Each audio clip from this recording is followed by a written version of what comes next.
3. So, let's see. So, you have this, no, 41, 59, and number 4, no? So yan, no, kapag nakita nyo tong mga numbers na ito, no, within this week, no, repeatedly, no, so may marireceive kayong good news, no, something like that, no. And kung hindi man sa inyo, maybe ay a family member ninyo, no, mga Scorpio, or within your circle, no. So may positive or good news na marireceive, no, within the family or ikaw mismo, right? No, so again, no, kung makita nyo yan repeatedly, no, this coming week, no, mga Scorpio natin. So yeah, that's it, no. So ayan ang inyong reading today, mga Scorpio. So I hope naka-resonate kayo sa inyong reading today. So yeah, God bless you all and thank you for watching, Scorpio.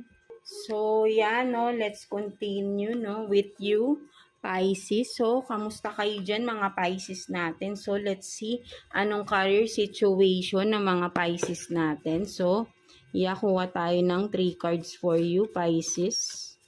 3 cards for Pisces, please.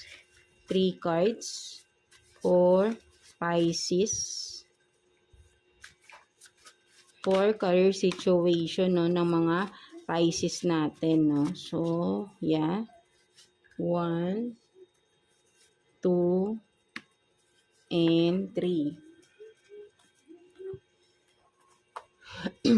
So, you have opening doors of opportunities, no. So, for some of you, no, mga Pisces, no, merong mga opportunities, no, na paparating. Maybe ay may mga ina-apply, may mga makakakita kayo ng mga job opportunities, no, na pwede nyong applyan, no, for some of you, mga Pisces, no. So maybe pag open nyo ng inyong mga social media, no, may mga opportunities doon, job opportunities for you, no, mga Pisces. So may makikita talaga kayo na mga pwede kayong mag-apply, something like that. And for some of you naman, may mga job, may mga mag-o-offer sa inyo for investments or collaboration sa business, no? Something like that, mga Pisces, no? So, what else?